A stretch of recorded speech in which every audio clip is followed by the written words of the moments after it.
right, good morning once again and welcome back to TV47 Breakfast. We now want to talk about something totally different from what we've been handling since morning. We've talked about politics, we talked about children's health. Now we want to talk about mental health. June is a Men's Mental Health Month, and today our discussion is a very interesting one. We're talking about the Mr. Fixer.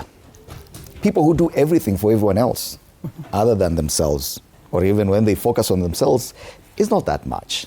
But they always are available to do something for others.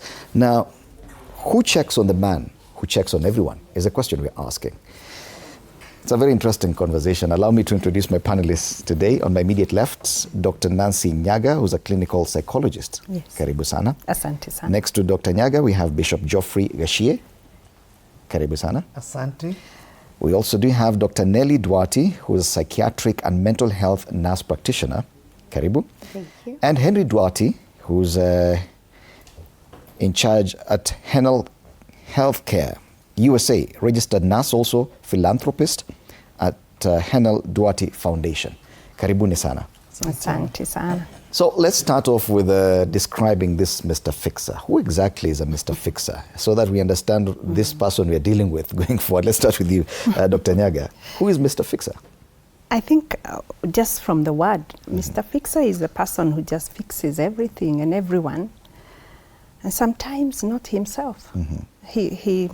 When you imagine like a plumber or somebody who come to fix something, an electrical fault in your house, they'll come and fix it, but that's the work they do. Yes. And therefore you find when we are talking about Mr. Fixer in relation to human beings, we would say this is a person who really goes out to take care of others and to fix others and to problem solve and to seek solutions, but rarely about themselves. It's about everyone else. It can be about everyone else. When we put it here like a problem, it would appear like it's such a negative thing. Bishop, is it something negative to be a Mr. Fixer? Yeah, sometimes it sounds negative because it's like this plumber, he will fix the water but will never use the water.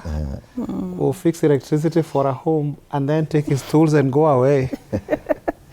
He does it for people apart from himself. Yes. And that is what probably people expect in this world, that most of the human beings, we all have problems, and we need these people, those who are willing to serve more than those who are just receiving. Dr. Duarte, what in your own perception is a Mr. Fixer, and is it a negative thing? A Mr. Fixer is a person who helps everyone else but not themselves. It sounds negative, but it's socially acceptable that this person is supposed to help other people, but they are not taught how to help themselves. It's a negative because it comes as a side effect for them, but they help everybody else, and they are allowed to do that. Yet it's such a positive thing to help others, and that's what we are asked, and we're told, be kind to others, do unto others what you'd like them to do unto you. Henry, are you a Mr. Fixer? You may look like one. That's a good question, yes. Being a man, I think we do become fixers because we like to solve issues, because we don't like to deal with the issue. So we just want to hear the problem and you have a solution. You don't want to go through the whole process of offering. But in so doing, you find that we forget ourselves.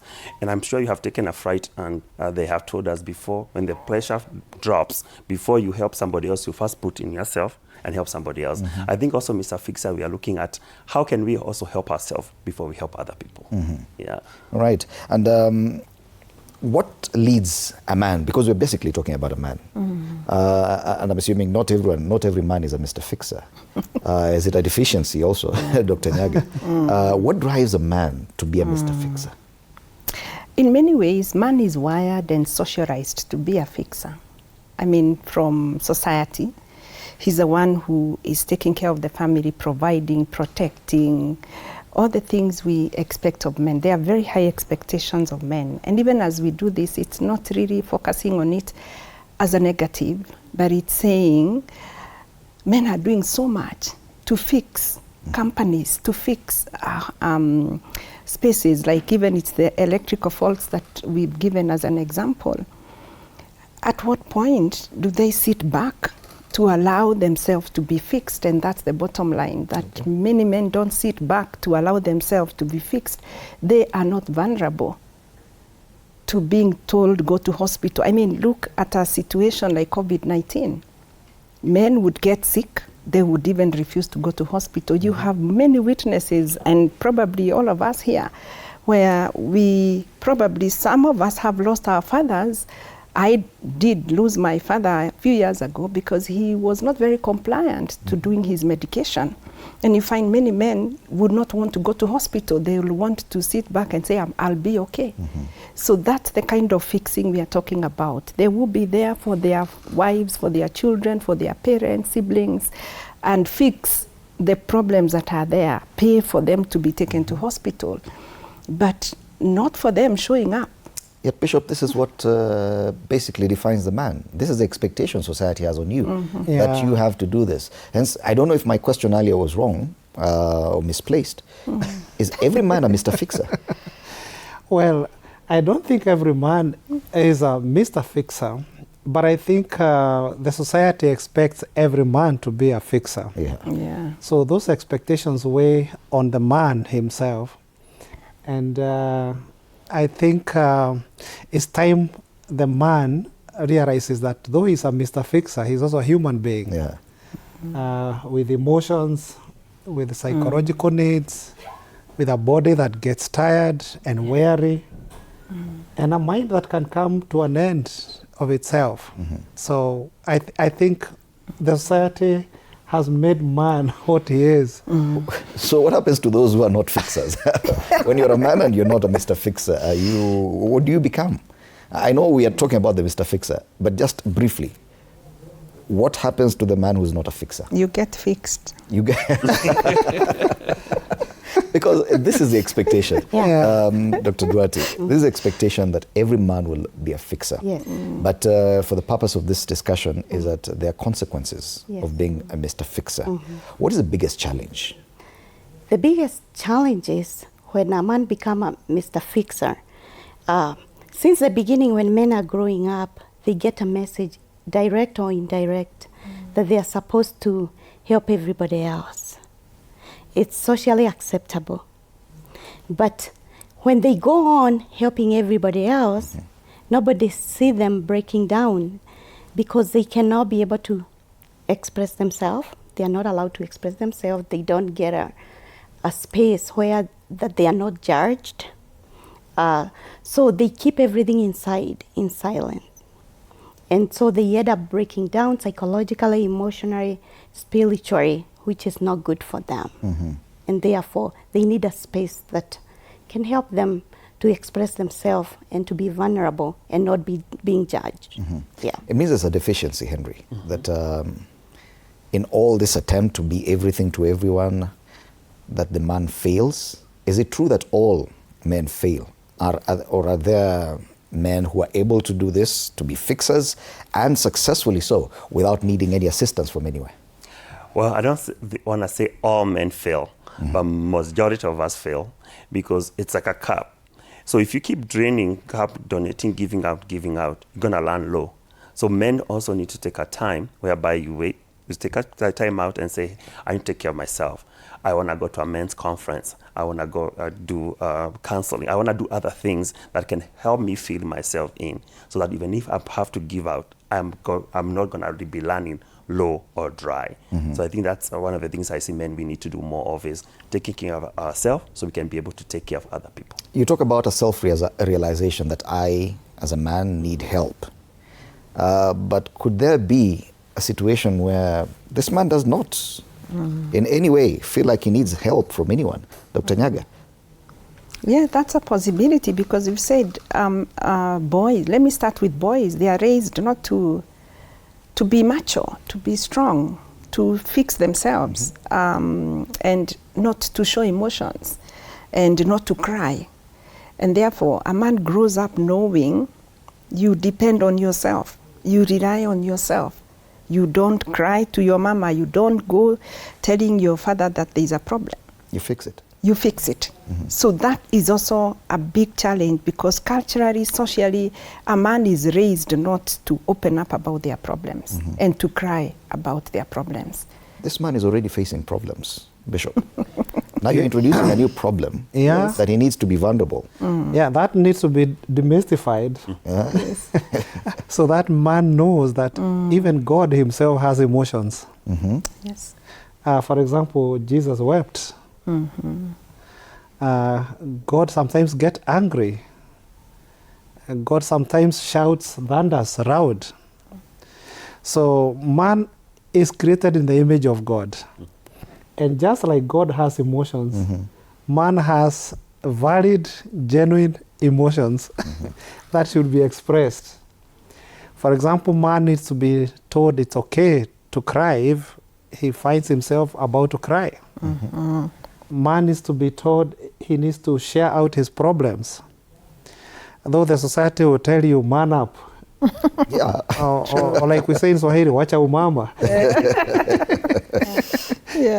So man needs to know that the same material that makes a woman is the same material that makes a man. And I think it's time man recovers, because research says that 80% of suicides is on men, because they have suppressed their emotions for long, and when they break in torrents. Yet, in any attempt to show or share vulnerability, something is lost there. There's expectation by the society, by the family, your children, your wife, your parents, that you'll be the strong pillar here. Then you start going soft, and they start seeing you crying. And how much faith is left in such a man? If at all the people around you who expect you to be the strong pillar are the people you're going to? Or are you saying that those are not the people to go to when you need help? You know what happened with the men? Men, they have networks, but their networks don't support them emotionally. They can meet for something like to watch football, and they scream for 4 hours. But you will never know that a man who was seated next to you, they were going through a problem, maybe a breakdown in their homes, or maybe they are sick, because they are not allowed to be able to express themselves. We are not saying that men to be like women, but women, it's like they have a license to express themselves. Anywhere, anytime. Anytime. And women go out there talking to other women all the time. But men still talk. They're able to communicate, but they are not able to emotionally express themselves. Yes. It's a very difficult space to be in, Henry, that you be vulnerable. But the question is, to who? Is it to your children? Is it to your spouse? Or to who exactly? As she says, Dr. Nelly, it's even men sitting somewhere enjoying a fun-filled football game may not necessarily find it easy to be vulnerable to each other. I won't go tell my friend that I'm broke and I don't even know where I'm going to get the next amount to pay rent. So who do you become vulnerable to? That's the question. Well, the vulnerability is a good tool. It's a good place to be in, because that's how you heal, that's how you'll be able to move on. But I think another thing that men faces is trust. Who do I trust? Do I trust my pastor? Do I trust my counselor? Do I trust my practitioner or my provider? Who do I trust? Do I trust my friend? Or do I just come and tell you, then the next thing I'm seeing is my information is all there. All the vulnerability I just mentioned is out there. So I think trust is something that we have, first of all, to be comfortable with. We know who we trust, and then we can now be able to share our weaknesses or our journey, our pains, or whatever it is that we are going with. But that person, we have to feel as a man, or I have to feel as a man, that I'm comfortable to share that, and I know that's going to be the end of it. I'm not telling you so that you can go tell the world, but I'm telling you so that I can get help, or I can feel relieved, or I can get the help I need, but not to publicize. So I will say again, trust. Something that men has to feel comfortable to become vulnerable and seek help. All right. And one of those people is probably a spouse. that you hold this person so dear to you, you share a lot of your challenges. Sometimes they understand you and they may be able to identify when there is a problem. But is that the safest space for a man to go share or to go become vulnerable? Because I'm giving an example, because during COVID time, quite a number of people lost their jobs. And because of that, many of them lost their marriages as well. So how would I feel safe to go become vulnerable to my spouse? Yes and no. Yes, because even if you're not being vulnerable with them, your spouse is the person who knows you more than anybody else. They can see it, they know it, they've walked with you. And therefore, being vulnerable in that space and talking about it, it's possible for both of you then to come up with a solution and say, let's go to therapy, or let's go to our brother or our sister or our pastor or our priest or imam and get the support we may need for what we are dealing with. But what we are saying, keeping quiet with whatever is eating the man up. And there are men, like you have said, besides sickness, someone was sacked or fired from their job, but every day they wake up and wear a suit and go, and for the next 6 months, the partner is not aware they have no job until they are not able to pay rent anymore, or until somebody meets them and tells them, hey, how is Baba so-and-so? How is he taking care of himself? And then that's the time the wife realizes this man is not working. So yes, it is important that we know being vulnerable, crying, being emotional is not weakness. The stigma, the narrative that has been peddled for years, that when a man cries, when a man opens up about being financially unstable, being unwell, being emotional is weakness. It is not weakness, because like the pastor said, he's a human being. If he chooses to be a human being, if a man has capacity to get angry, he has capacity to cry. He has capacity to love. He has capacity to be disappointed and frustrated, because he's a human being first, then he's wired as a man. And like Dr. Nelly said, he is not meant to be a woman. He is a man, but he gets weak. He suffers. His body gets tired. So he can open up to the wife, yes. But again, I said no, if the relationship has issues. Because sometimes when then people open up and you're seeking support from somebody, then who can only now, besides emptying your cup, poke holes. But can this vulnerability also cause another problem, cause strife in relationships? That if I go share my problems with my spouse, that is the beginning of the end? No, unless there is lack of emotional intelligence, lack of maturity in that relationship, and that the foundation in that relationship is not right. That you're with this person for what they can offer. And therefore, when they're not offering something to you, then when you know they don't, for example, if they don't have the money or they are sick, then you leave. So we also need to check what relationships are we talking about. Okay. Yes. Bishop, we go back to the initial question about, is this a negative trait for a man? Because when we get to a point where you're breaking down, and everyone around you sees this is not what we wanted, or this is not what we're expecting from you. Therefore, are we saying that probably it's a trait that every man needs to check for? That I need to slow down on trying to help people so that I can protect myself? Yeah, I think it's a trait that men need to be aware of, that just like a cow, you can only milk it to a certain level. When the milk is done, it is done. If you go beyond, you get blood. So man needs to know their limits. The man needs to know his limits. Yes. And know how much he can stretch. Even a rubber band has its limits. Yes. And when that limit is over, then you take a holiday.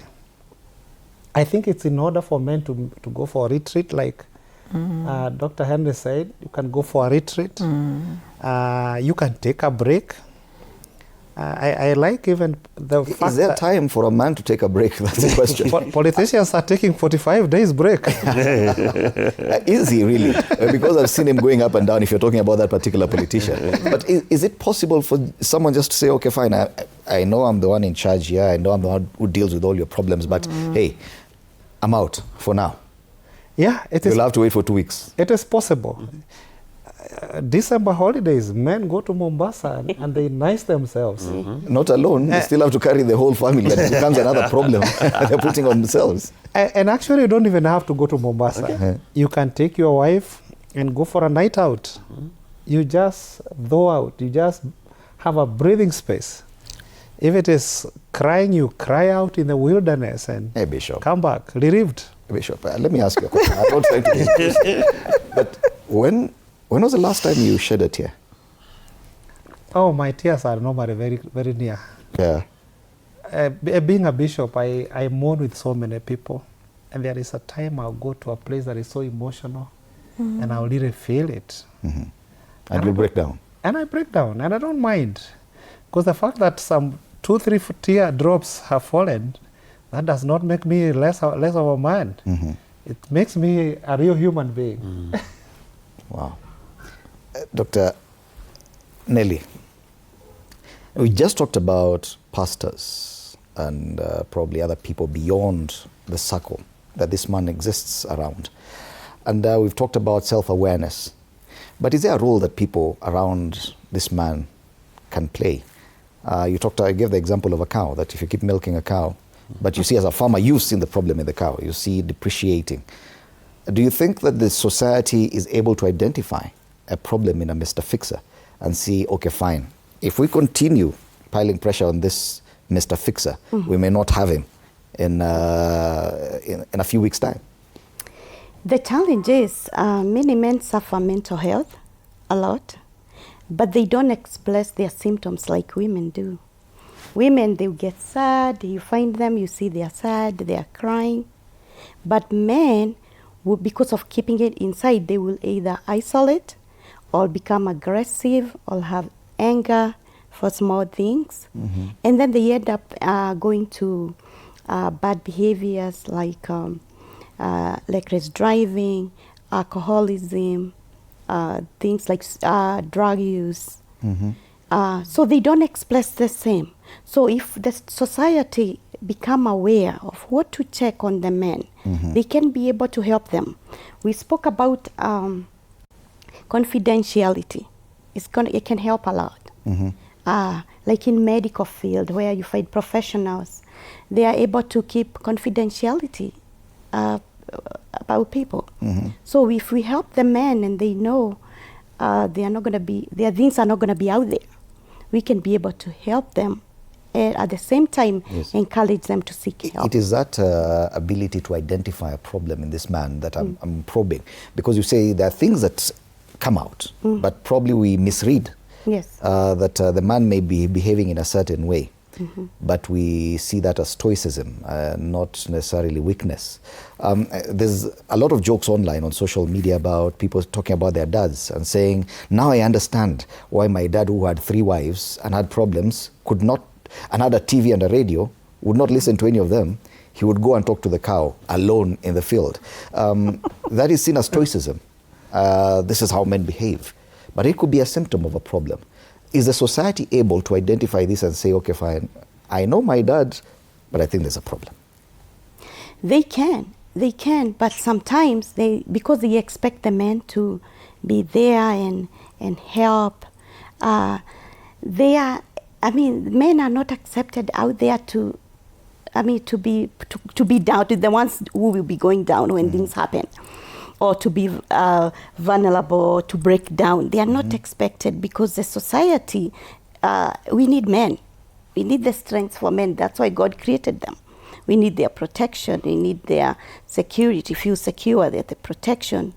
We need them to provide. So it's hard for the family to accept that their person is going down unless they are aware or they are intentional. Becoming intentional is what can help us be able to help men and see they have a problem and help them to go seek help. Because the question you're asking is, who helps this Mr. Fixer when they cannot help themselves.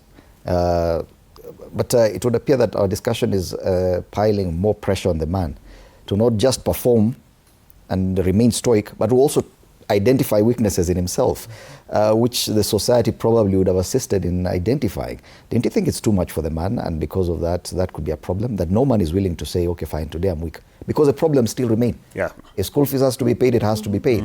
Now, if I take a break to start identifying problems in myself, is that just compounding the issue? Can I jump in before he says something? It's okay. I'll come Yes, to you. we are not saying that the man is doing a wonderful job, yes. The issue is while he's fixing and while he's experiencing his cup running dry, can he refill it?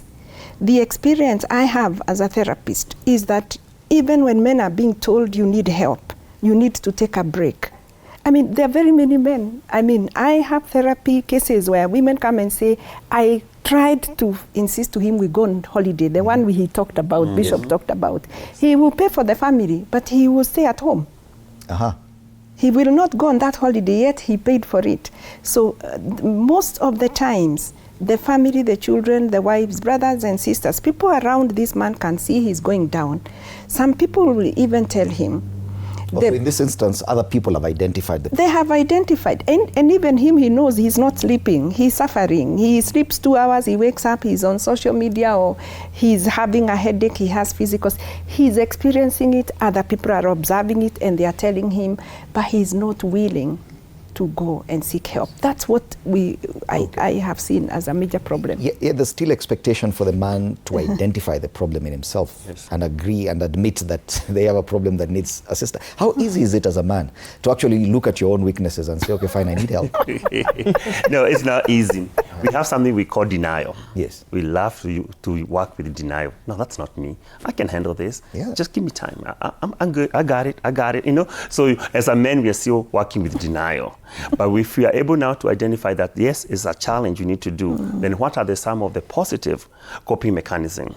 So look at our bishop. How many pastors or how many pastors in your team go for sabbatical leave? It's allowed to. How many do they go? I mean, so we can start now looking at all these facilities. If you are taking time out, are they taking time off for work? Are they taking stress time? Are they taking, when they have a new baby, boarding time with their children? If they have a loss in the family, it's like death, do they take time to go grieve?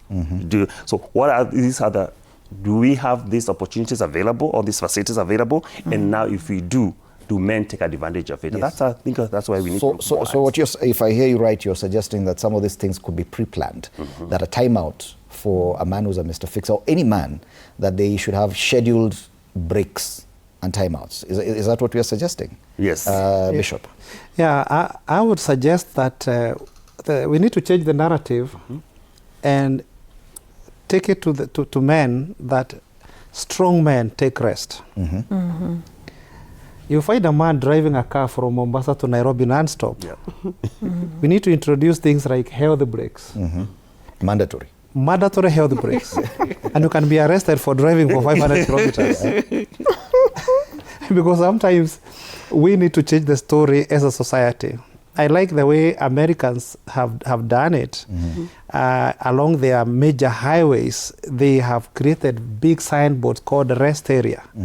And at the rest area, there is food. There are showers where they can shower. They can wipe their tears. You know, driving along the way, all the smoke is in the eyes.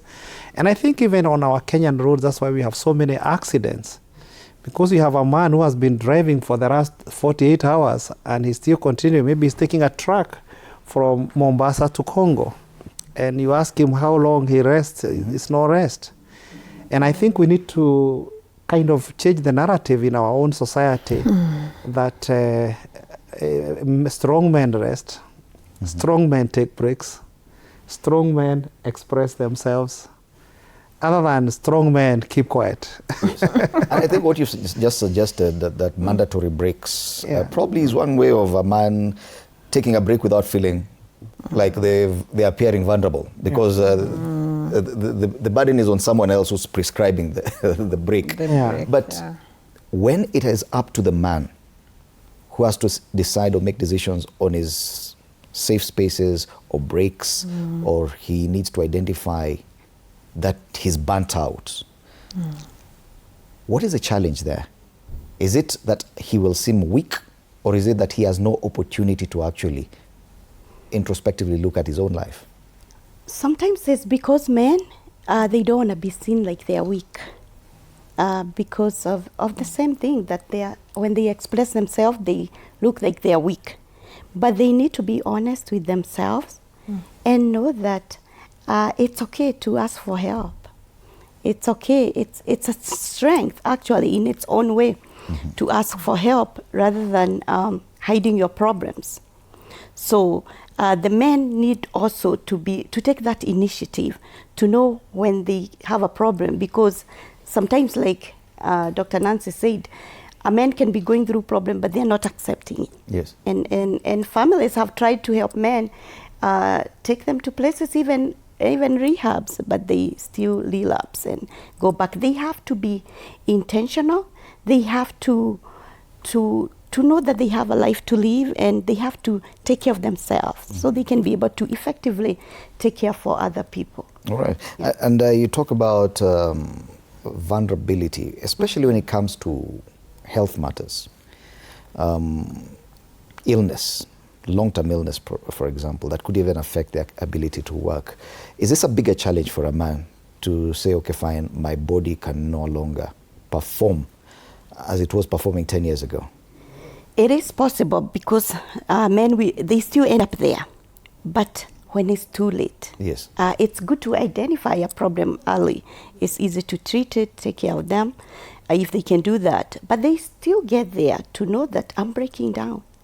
But most of the time it's too late to help them. Right. Is this a generational thing? That because I can see probably the younger generation, I'm talking about latter millennials and Gen Zs, are they handling this different? Are they appearing more vulnerable as opposed to Gen Xs and boomers? When I look at it, like my voice as case of my father, they had a dingira. So they had a place of man cave where they go and hide themselves. So I think that was a safe space. Today, I don't think we have a dingira on ourselves, unless you change your office to be a dingira, but we don't have that. So I think that could be one of the generational reasons. Then the other one is also we were getting trained, or they were getting trained by being mentored by others. I think today's mentorship, probably we need to steer up a little bit more on that, so that we can be able to mentor other people, share our experiences as well, and then now be able to see, okay, every generation has its own challenges, but how do we handle that? And also, as we as parents, we need to step up and do more for parenting. And I'm also thinking of what the Bible says. I know a bishop, the book of Proverbs says, iron sharpen iron. So we can also help each other to go through this as men, or generational, so that we are sharing our experiences. So the problems can cut across generations. The same problem that my father or my grandfather could be facing, I could be facing as well. Correct. And the solution could be the same. Exactly. All right. We have to be more innovative in finding out now, how do we do better than then? All right. So Dr. Nancy, what kind of solutions or resources do exist that if once I identify, all people around me have identified, that there is a weakness here, where do I turn? Before I answer that, let me just respond quickly to the earlier question that generationally, yes, the younger men are now more aware of their emotions. They are coming to therapy. They will cry. They will talk about how they are feeling. Gen Zs do, millennials as well. Our generation is the one that is still wanaume ni kukaa kiume, but the Gen Zs especially and millennials, we are finding that they are very open to being vulnerable and talking about their issues, showing up in therapy, raising children, changing diapers, being left with the children, taking paternity leave. In my time, does that help? A lot. Taking care of children? Oh, yes, because they are also in that space taking a break and healing and enjoying nurturing this child and creating a bond with them. That time when they are bathing their babies or taking a paternity leave to feed their babies, they are building a connection that majority didn't build with their fathers, because they only maybe saw their fathers during the weekend or in the evening. But a father is supposed to be present, not just provide, because the money cannot, whatever provision they bring cannot replace their presence. Is much more important.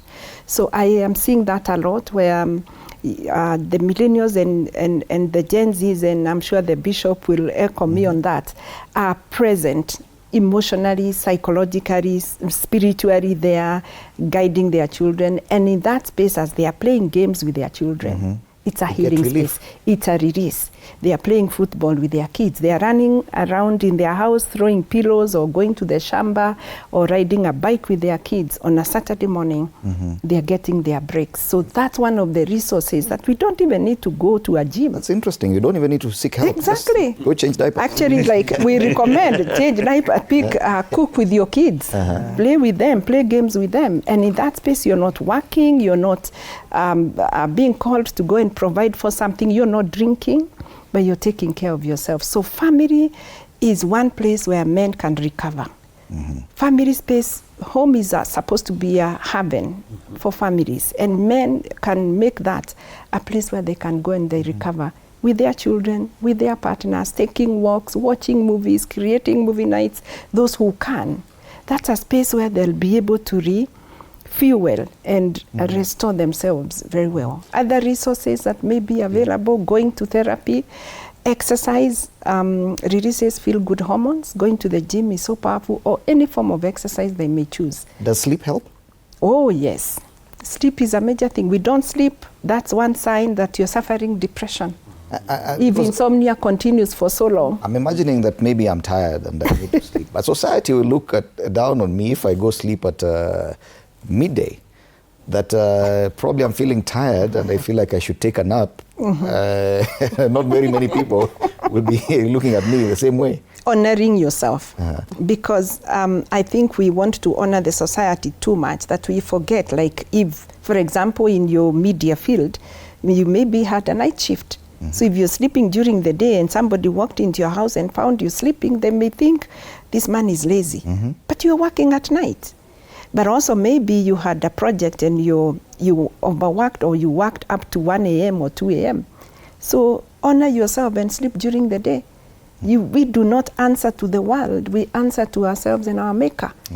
So that's one big challenge, especially because the world has become a global village with social media. We want to work hard like everybody else, but let us honor ourselves and know what is our limit, like what Bishop said. Yes. Right. Someone mentioned about networks, Bishop. It is very key that, and I've seen many men talk about my tribe and or my group of friends, my boys. How important is that? Yeah, social networks are very important because that's one way of having places where you can share, have relief, go, if you are able to go golfing, go golfing. If you're able to go play a game somewhere, those social networks are a form of release and form of relief. It can be a lot of therapy. Yeah, but the same man will be told, oh, now you're spending too much time with those people. You're supposed to be doing other things, looking for money or staying here at home. Society has a problem with how the man behaves. I think the society has to be educated that even lions have time to play after hunting. And lions do not change from being lions when they sleep. They also sleep. You find that that is a problem, the expectation from societal expectations of what a man should be, how he should spend his time. That he should always be productive. Whatever you do has to be productive from morning till evening. And even sleep is just reserved for you and the children, probably. Yeah, and you discover it's the same society that will say that man worked like a like a bee without resting. And that's the praise. He's to blame for his loss, for his sickness. So what we need to think about is society will talk whether you go down or whether you are standing. So we need to really change our standards and let men know that it is okay to rest. It's okay to program yourself. At the end of the day, the health is yours, the life is yours.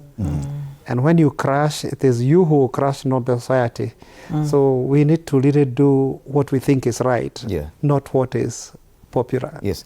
As a psychiatric nurse practitioner, what kind of symptoms do men exhibit when they're coming and they're on their wit's edge or wit's end?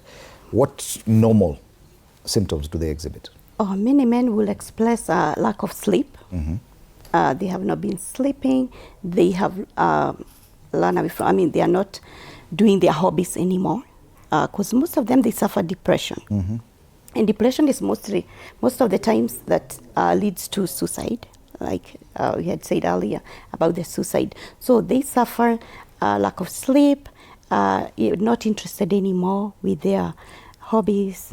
Then they end up like having those issues like anger, irritability.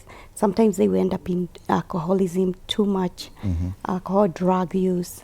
So we see a lot of those symptoms in men. Is there any physical sign that you can actually identify and say, okay, fine, this person is suffering? Physical symptoms. Okay, some men will express some physical symptoms actually that are not tied to medical. Sometimes they might have pains, shoulder pains, abdominal pains, like sometimes they'll get ulcers because of depression. There are some symptoms also. You can look at the men and see how they look, and you can tell this person is not looking good. Maybe they may not look sad, but you can see they are down. Yeah. You can tell they are Sometimes down. you may It's miss not a this man. and you just say it's an issue of age, that someone is aging. It's aging, yeah. And it could be that it's a different problem. Yeah. Wow. Yeah, that's it. Interesting. Wow. And I can see our time has really run. It's a very interesting conversation. We could go on and on.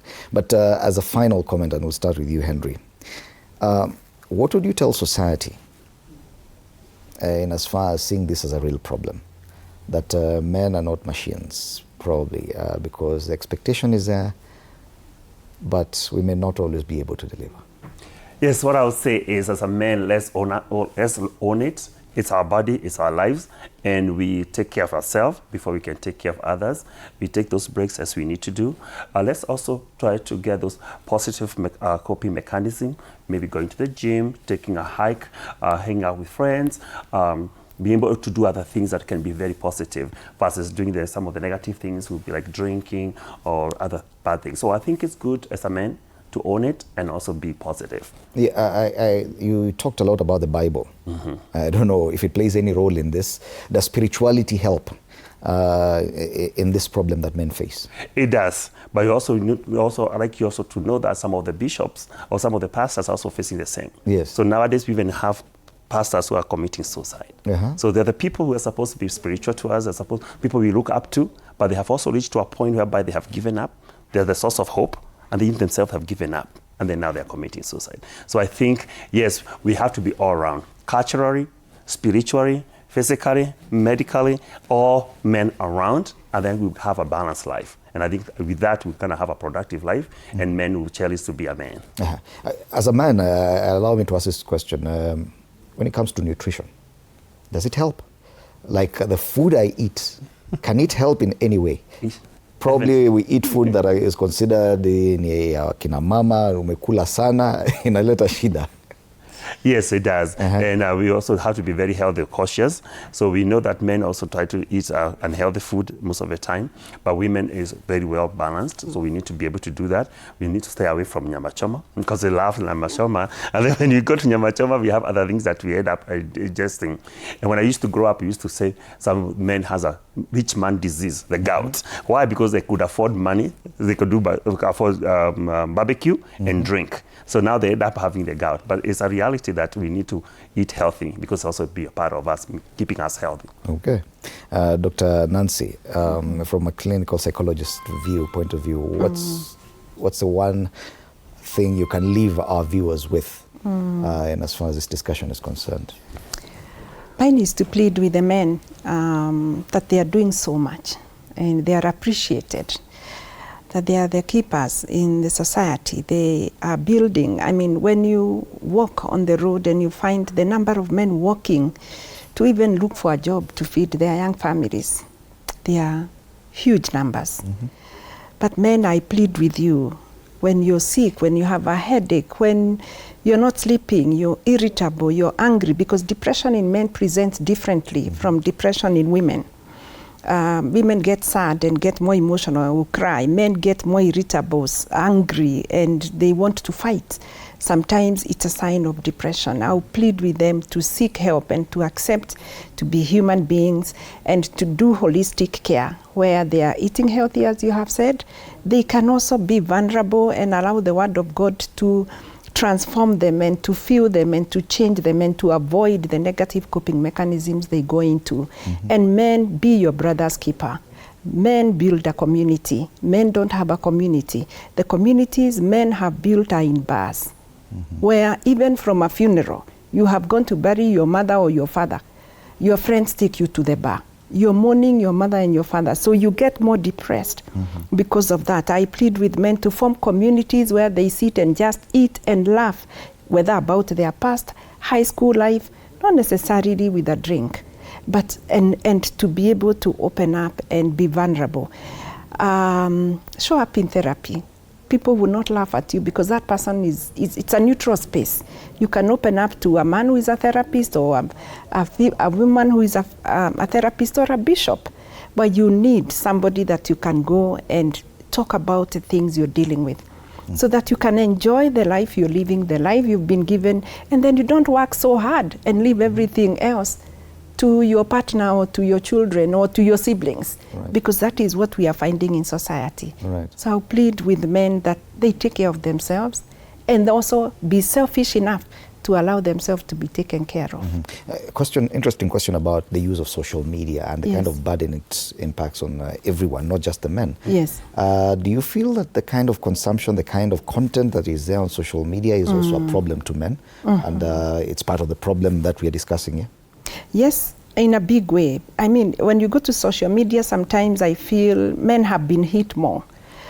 When you think about personalities like narcissism, you find that people think narcissism is only in men. Yes, you have higher percentages in men, but you find that the social media is not helping men to learn skills about themselves. Also, what men go to consume on social media, it's either football, gaming, pornography. When you find women going to social media, most of the time they are listening to a podcast, a therapist, a sermon. So they are feeling themselves and they are feeding themselves and they are treating themselves, even when they are not going to see an actual therapist. But men will go to social media and not gather things that will help them. So social media is okay because there is a lot of positive things there. But I find in most cases, women are the ones who are choosing healthy things to consume from social media. So I would plead with men. There are podcasts by male therapists, by wonderful pastors and priests and bishops. Consume something that will help you from social media. Right. Yeah. Bishop, the most obvious question is about the church here. That women appear to be gaining more from church than the men. In fact, most men just go on Sunday, drop off their families in church and turn around and go elsewhere. Actually, I would say godliness provides the biggest field of therapy for human beings. For example, if you go to Philippians 4 verse 6 says, do not be anxious, but in everything make your request known. The Bible will give you examples of people who go for holiday. Jesus used to go for retreat with his disciples. Elijah, when he was collapsing after that psychological trauma, Jezebel following him, God fed him and sent him to sleep 3 times. So sleep is very important. A lesson from the Bible. Jeremiah is called the weeping prophet. And he was a man. And he cried until he wrote 3 chapters of crying. So I think the Bible is a gold mine for men mental health. The Word of God itself is like therapy. The other thing I would want to say is that every man should be able to find purpose. Because many times men live like in emptiness. You know, look for something that can give you purpose. Like you can become you can help in a children's home. You can plant trees and take care of them, knowing that the future generations will have some income. Men can find something they can invest in, whereby they shall be happy to do. I think women find a lot of joy because they find their purpose in serving God. And the churches are full and women are healthy, they live longer. Yeah. Dr. Nelly, you get to wrap it up for us. What could you leave us with as far as helping this Mr. Fixer to live a healthy life? I would say that to live a healthy life, you need to have a balance. And the balance, as they go work hard and work and help other people, to live a balanced life, you have to balance yourself in these different areas. Look for finances, work for your health and mental health, build good relationships. Also spiritual life is important to build. Not just looking for money, but to live a wealthy life. Actually, I'm not talking about being rich. I'm talking about being wealthy, is having that balance. These days I find people have access to information. It's the age of information. Before we only got information from church, school and home. Here, these days there's information. Look for good information to change your mindset. There are books and audio tapes, videos for all areas of life you want to build yourself. I would promote personal growth because I think it's priceless, because it covers all areas: spiritual, emotional, finances, health, and also relationships. Yeah, I would promote that. Thank you so much for that. Yes, men serve primarily as a Mr. Fixer. They do everything for everyone: their parents, their spouses, their children, their colleagues at work, and even people on the streets. But rarely do we get people feeding back onto this man who's pouring out of his cup onto others. Who pours back into that cup? That's a discussion we are talking about. Mr. Fixer, who actually reaches out to that man who reaches out to everyone and serves everyone else. Thank you so much to our panelists. Dr. Nancy Nyaga, a clinical psychologist, Bishop Geoffrey Gashie, Dr. Nelly Duarte, who's a psychiatric and mental health nurse practitioner, and Henry Duarte, Henel Healthcare USA, a registered nurse, philanthropist, Henel Duarte Foundation. Asanteni sana for your time. This is a conversation that will definitely continue. And if you're already contributing to it on our social media pages, please continue. On X, it's TV47 Digital. On Facebook, Instagram, and on YouTube, where we're streaming live, it's TV47 Kenya. Remember to use the hashtag TV47 Breakfast, hashtag Story Yetu. My name is Freddie Ndimuli. Good morning.